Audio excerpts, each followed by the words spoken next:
J'espère que vous allez bien, j'espère que vous vous portez bien. On parle beaucoup des arrestations politiques en Algérie, on parle beaucoup des emprisonnements, on parle beaucoup de la répression, on parle beaucoup de plusieurs mesures de privation de liberté publique et individuelle. Mais il y a un problème sur lequel nous n'avons jamais assez parlé. Très peu, pratiquement aucun média n'en parle, et très peu d'activistes, d'opposants algériens ou de partisans du changement démocratique et pacifique en Algérie n'en parlent. C'est les interdictions de quitter le pays, les ISTN, les interdictions de sortie du territoire national et les privations de passeport. Nous avons fait une enquête et nous avons découvert aujourd'hui près de 30 000 Algériennes et Algériens. Je dis bien près de 30 000, c'est quand même énorme comme chiffre. 30 000, c'est une ville, c'est une petite ville, c'est une ville. En Europe, c'est même une ville moyenne, parce que les petites villes, c'est entre 10 000 et 15 000. C'est la taille d'une ville, c'est une population d'une ville.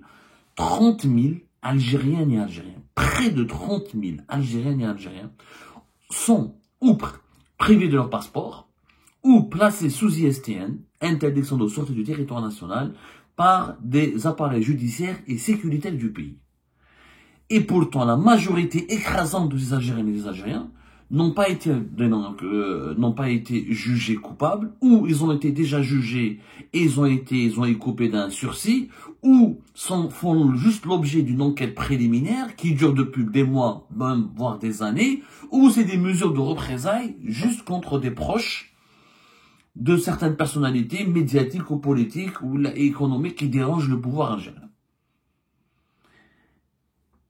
30 000, presque 30 000 Algériennes et Algériens, ou leurs passeports leur ont été enlevés, ils sont convoqués par la justice, on leur enlève les passeports, ou convoqués par les services de sécurité, on leur enlève les passeports, ou ils font l'objet d'une ISTN, interdiction de sortie du territoire national, sans qu'on leur enlève le passeport, ou tout simplement, ils ont gardé le passeport, et il n'y a pas une ISTN qui leur a été dévoilée ou communiquée par les services de justice, parce qu'ils sont cités dans aucune affaire de justice, mais ils ne peuvent pas quitter le pays parce que les services de sécurité ont reçu des instructions, sans aucune base légale, de les refouler, de ne pas les laisser partir.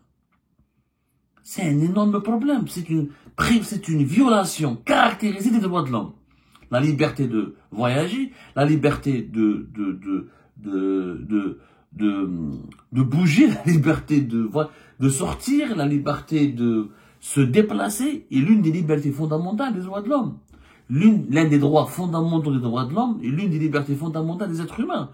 Je rappelle que la Constitution algérienne, dans son article 49, la Constitution de 2020, c'était l'article de 55 de la Constitution de 2016, tout citoyen jouissant de ses droits civils et politiques a le droit de choisir librement le lieu de sa résidence et de circuler sur le territoire national.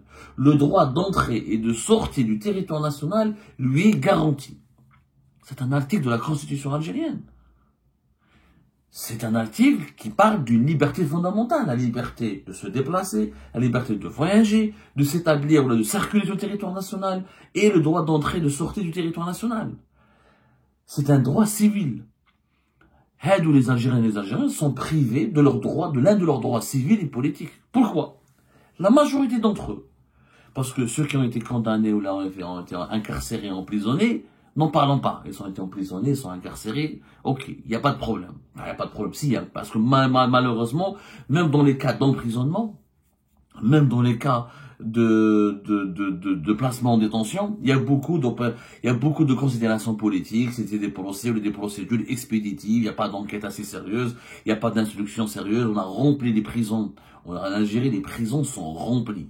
Il y a d'ailleurs le chiffre, le nombre de prisonniers n'est même pas raconté, n'est même pas révélé. Je sais jusqu'en 2022, on a atteint 90 000 prisonniers. Après, il y a eu pas mal de vagues de libération. Quel est le nombre précis exact aujourd'hui? On n'en sait pas. On est en train de faire une enquête à la Algérie Part. On va essayer prochainement d'avoir le véritable chiffre ou les données les plus précises. Mais la majorité des personnes à qui on a enlevé les passeports ou là on leur demande de ne pas quitter le pays, c'est de l'arbitraire. C'est des proches de personnalités politiques, c'est des proches d'hommes d'affaires, c'est des proches d'acteurs économiques qui font l'objet d'enquêtes ou là qui sont accablés ou là qui sont condamnés par les autorités algériennes. C'est des personnes juste suspectées d'avoir ou jouer un rôle même s'il est insignifiant dans certaines opérations politiques ou économiques.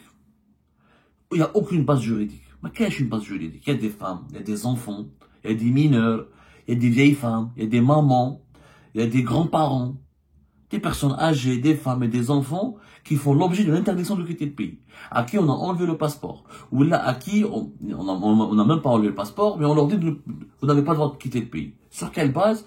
Non, juste parce que vous êtes les parents de tel opposant, de tel homme d'affaires, de tel ancien haut responsable, de tel ancien général, et comme ces personnes, comme vos parents ne sont pas ciblés par le pouvoir actuel, sont déclarés comme les ennemis du pouvoir actuel, ne sont pas appréciés par le pouvoir actuel, ou sont dans le viseur du pouvoir actuel, ou ils sont diabolisés par le pouvoir actuel, et ben vous n'avez pas le droit de voyager, ni de sortir, ni de quitter le pays.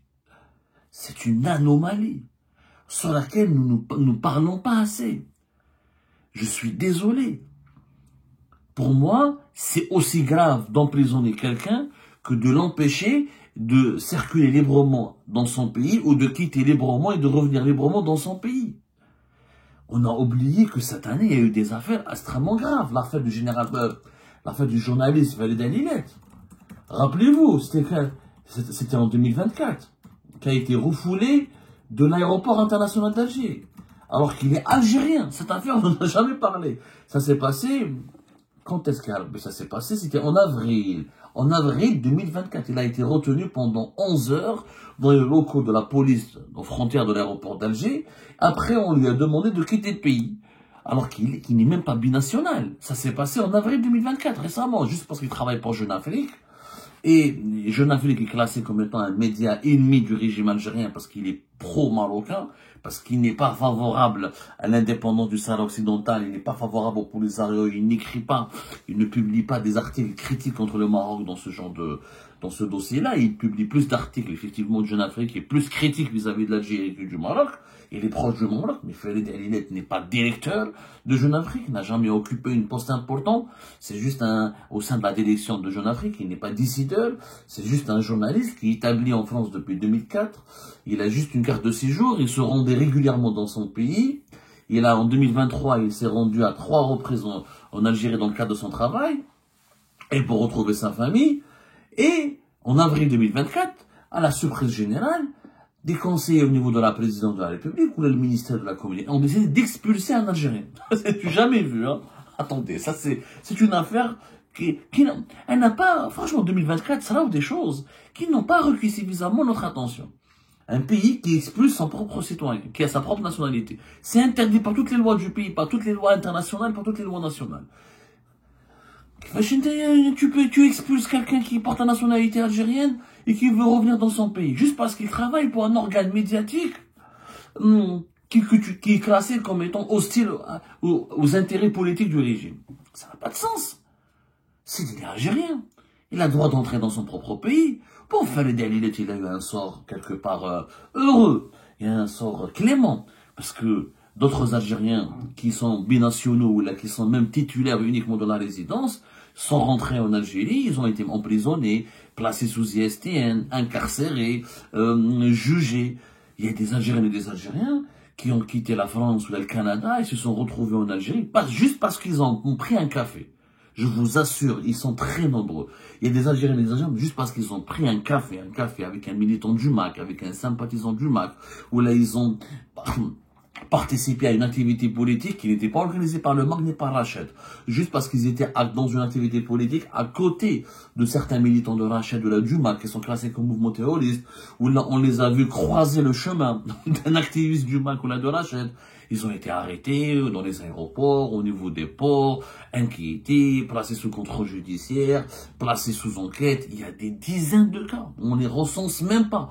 Malheureusement, nous n'avons plus une Ligue algérienne de défense des droits de l'homme, qui a été dissoute en 2022, qui avait l'habitude de faire ce travail, de donner des chiffres, de donner des cas, de donner de faire des comptes rendus assez précis, etc. En 2023, voilà. C'était en 2023 qu'elle a été dissoute officiellement, en janvier 2023, la Ligue algérienne de défense des droits de l'homme.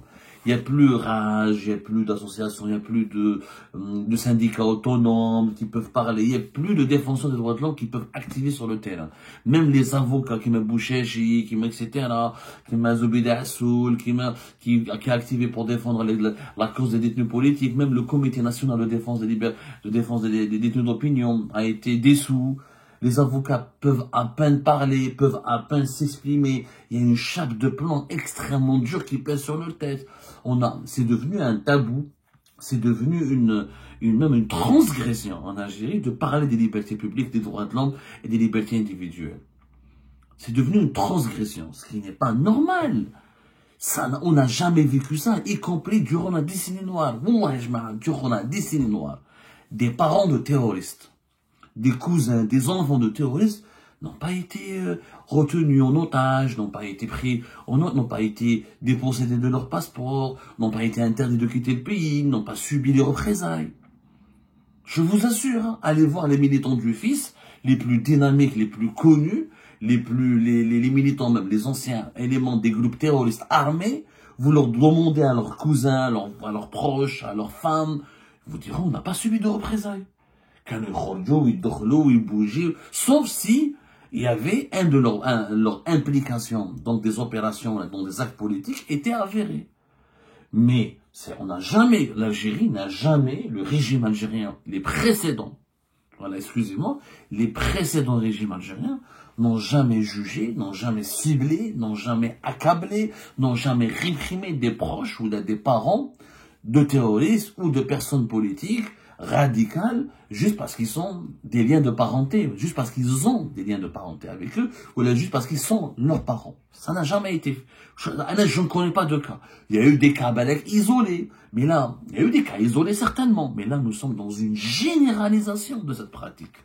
Nous sommes dans une généralisation de la répression des proches, des parents, des personnes entretenant des liens amicaux ou familiaux avec des personnalités politiques et des personnalités du monde économique qui sont visées ou qui font l'objet d'une opération judiciaire ou d'une enquête sécuritaire de la part des autorités actuelles.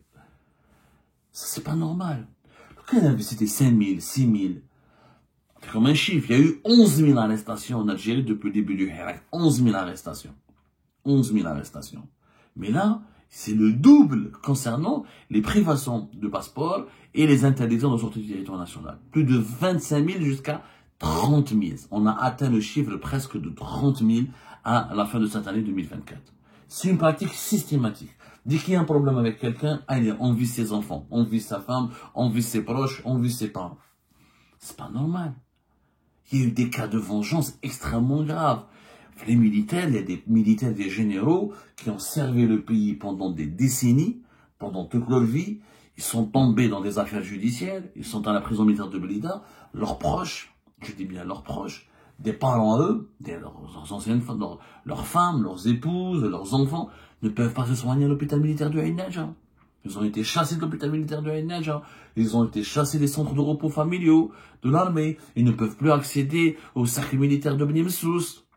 Alors que c'est des parents de militaires. Ils sont la famille de généraux qui ont servi le pays durant toute leur vie. C'est la persécution. Gratuite et méchante. Un enfant, une femme, une vieille femme, un grand-père, une grand-mère. C'est des gens qui sont totalement inoffensifs et qui ne sont pas du tout impliqués dans les actes supposément au qualifié de subversifs de leur père ou de leurs proches ou de leurs frères ou de leurs grands frères. Ça n'a pas de sens. Le tabou entourant cette question perdure encore malheureusement. Parle pas. En Algérie, pour que les gens parlent de toi, pour que les médias indépendants, le peu de médias indépendants qui ne restent pratiquement plus, pour que les activistes parlent de toi, pour que les réseaux sociaux parlent de toi, il faut aller en prison. Si tu ne vas pas en prison, marche m'accord. Si tu es libre à l'extérieur, mais privé de ton passeport, privé de tes droits politiques et civils, et privé du droit de quitter le pays, de voyager, les gens ne parlent pas de toi, on considère ça sur un moindre mal. Tellement la répression s'est banalisée, tellement la méchanceté s'est banalisée, tellement la persécution s'est banalisée, c'est devenu pratiquement normal de ne pas pouvoir quitter le pays, de ne pas pouvoir avoir son passeport, de faire l'objet d'être sous contrôle judiciaire pendant des ans. Il y a des personnalités politiques qui ont été jugées, rejugées, ils sont toujours placés sous contrôle judiciaire. Fethi Ghalas, Mohsen Belabbas, Karim Tabou, ils doivent chaque semaine signer au niveau d'un tribunal pour des affaires pour lesquelles ils ont été déjà jugés, et à chaque fois on leur sort de nouvelles affaires, on leur sort de nouvelles procédures, juste pour les maintenir sous surveillance. Alors ce sont des personnes pacifiques, patriotiques, pas des patriotes, ils ont des positions patriotiques, ils sont inoffensifs, ils sont démissionnaires dans leurs organisations politiques, leurs formations politiques ont été dissoutes. C'est de la dictature. C'est une dictature bête et méchante, encore une fois, très méchante, qui nourrit des frustrations. Et la dictature de la Hogra, cette Hogra, va diviser le pays. Elle nuit à l'unité nationale, elle fragilise l'Algérie de l'intérieur. Parce qu'un pays qui persécute ses propres enfants, c'est un pays qui s'isole, c'est un pays qui se fragilise, qui s'affaiblit. Parce qu'au final, lorsque ce pays est confronté à des périls majeurs, ce sont ses enfants qui vont le défendre. Mais si les forces vives du pays sont exposées à la persécution en permanence, comment va-t-on se défendre, défendre ce pays-là lorsqu'il sera exposé à des menaces périlleuses provenant de l'étranger?